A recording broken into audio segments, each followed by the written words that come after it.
Morning, 100% charge on the charge station. Excellent. So that worked alright overnight, the schedule worked, everything worked. And guess what? It's tipping it down with rain again. Real strange weather. Icy, and now it's tipping down with rain. Okay, there is the fog dock in action during the day, which is also just as clear really as yesterday's episode. So fog, no fog.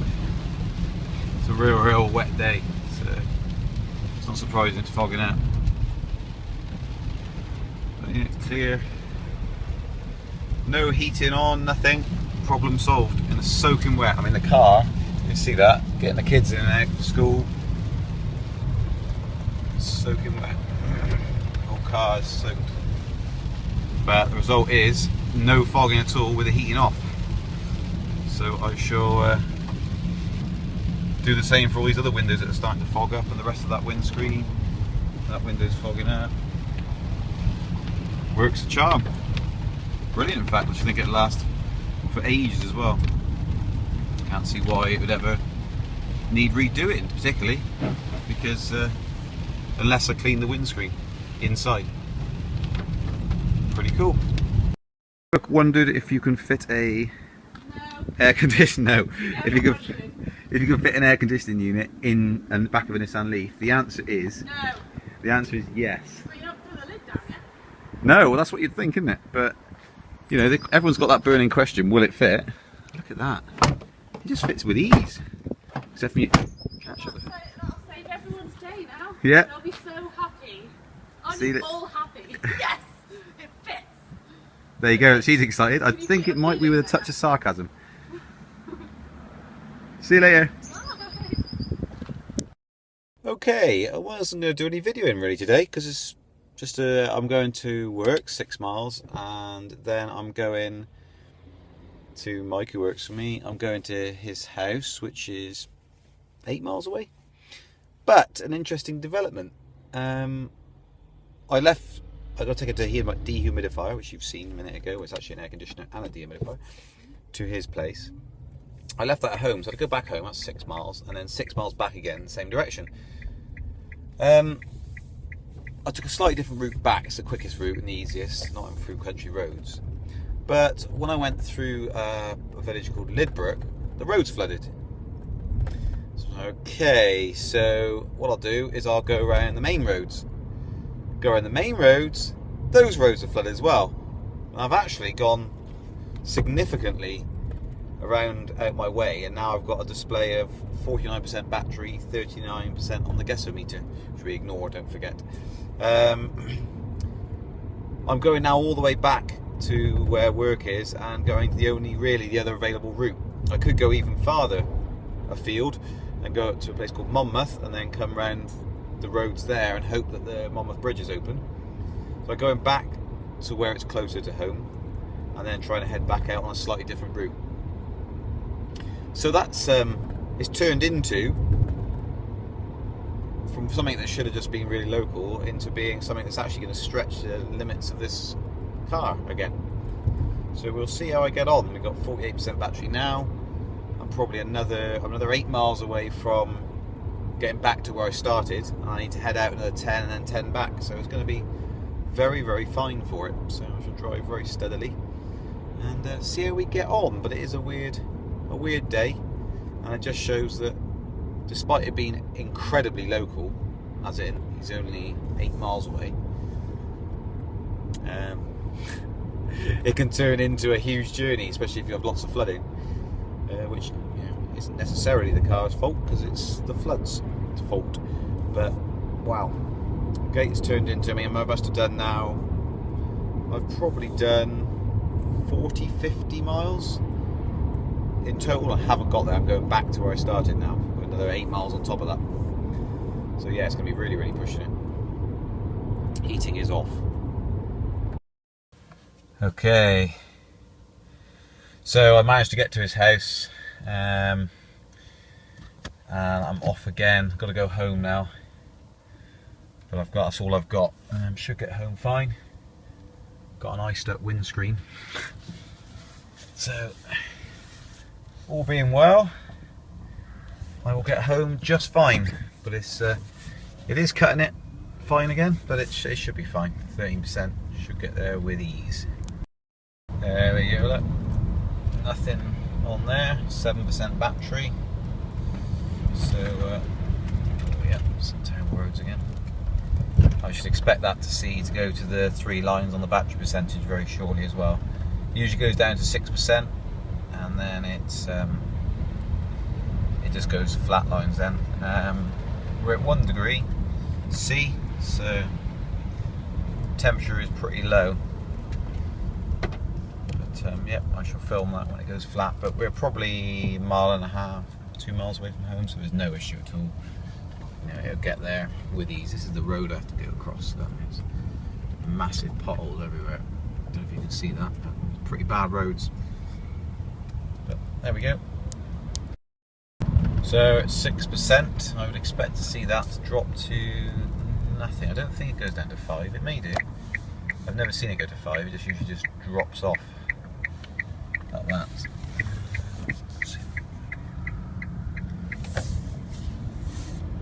Expect to see this now. I'm just about to start my hill, big old climb up home. So there we go.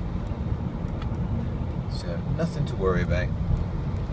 This will do another, well, I reckon it'll do another 10 miles.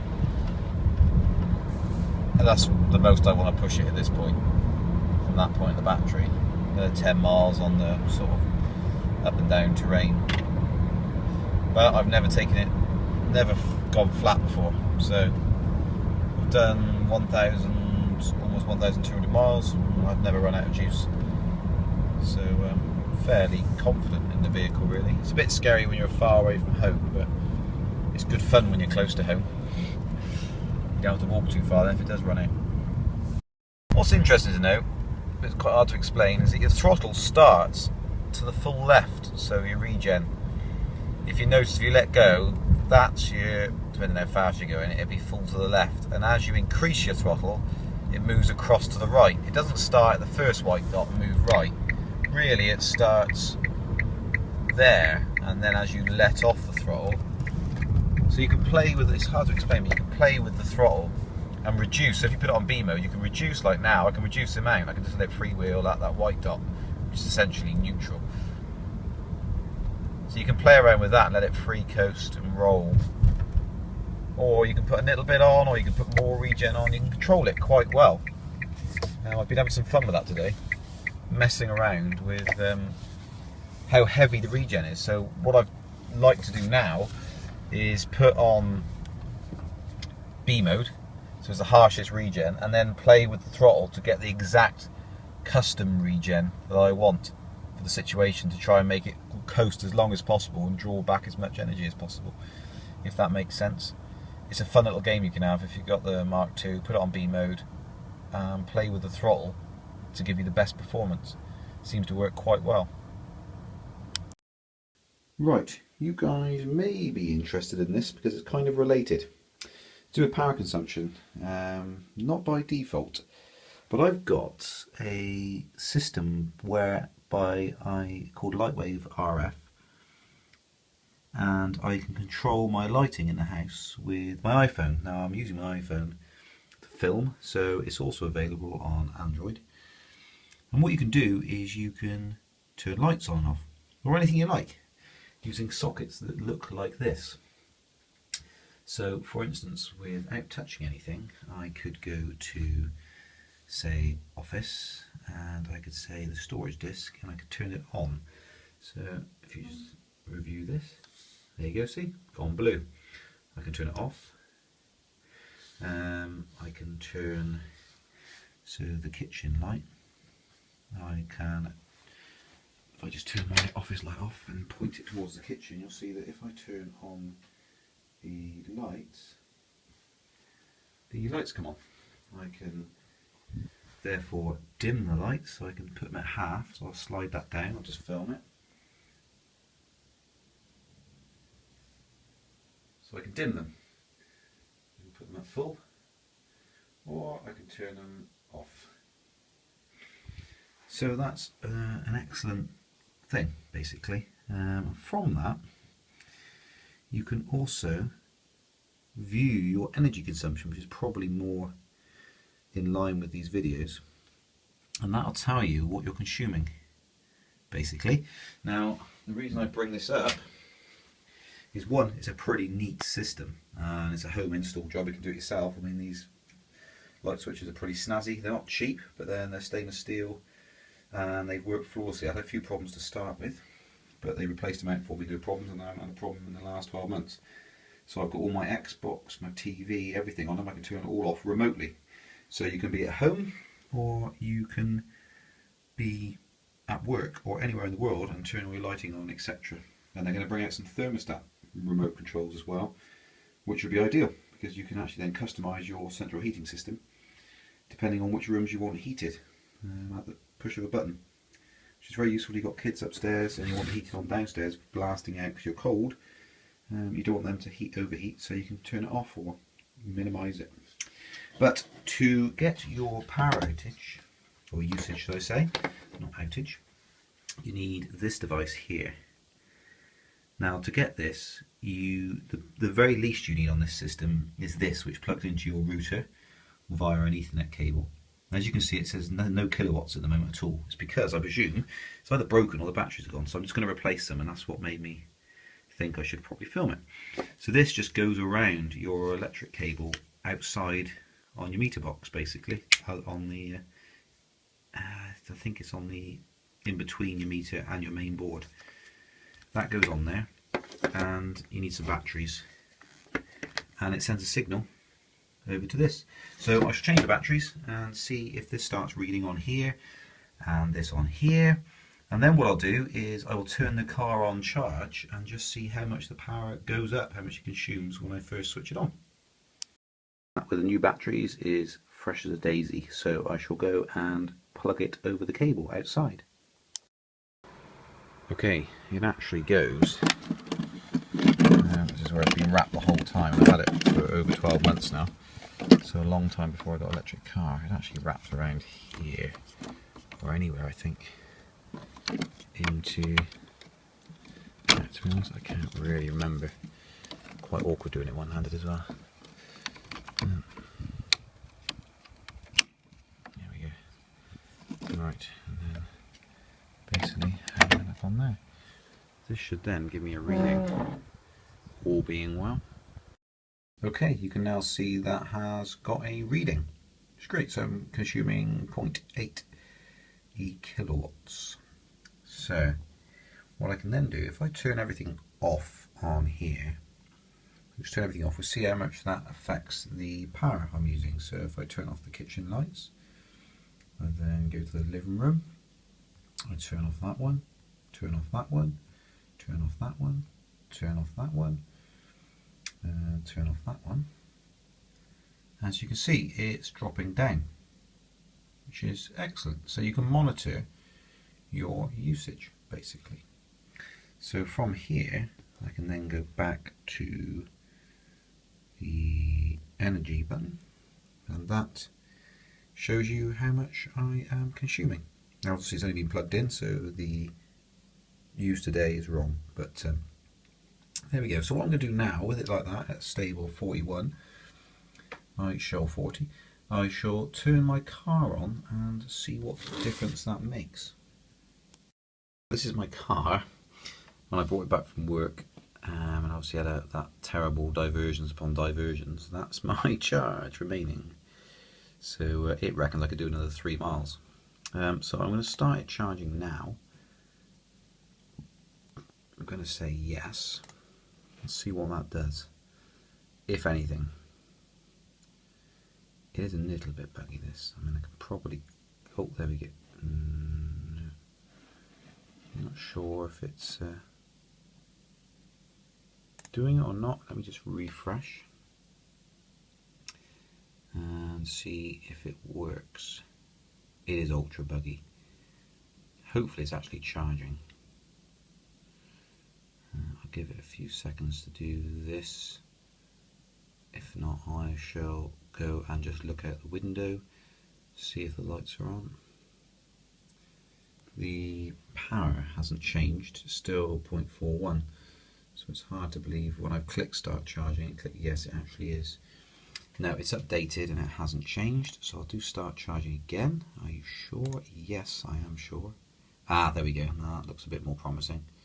So I've said start charging. It's 0.41. Still, it'll be interesting to see what happens when this kicks in. Does it kick in at full load straight away? Or does it not?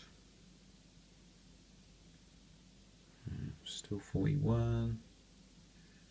And that still says charging.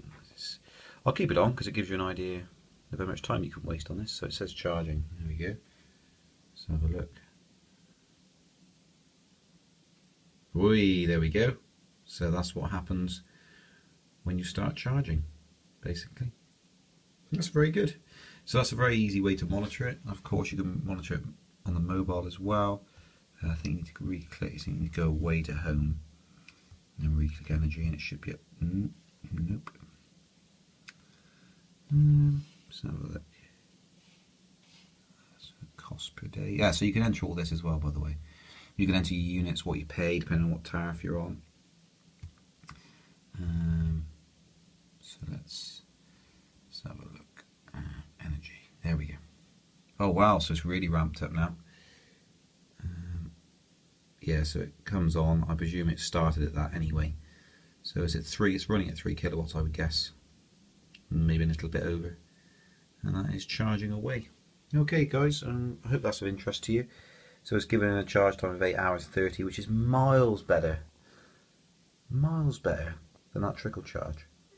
So yeah, it really does change having that home charge unit in comparison to the trickle charge. I mean, obviously I know it's faster, but it just looks so much better rather than saying 11, 12. It was used to say 12 or 13 hours, as you've seen in previous episodes, when it was completely dead like this. But now it's just 8:30, and I wouldn't be surprised if it's slightly quicker than that as well.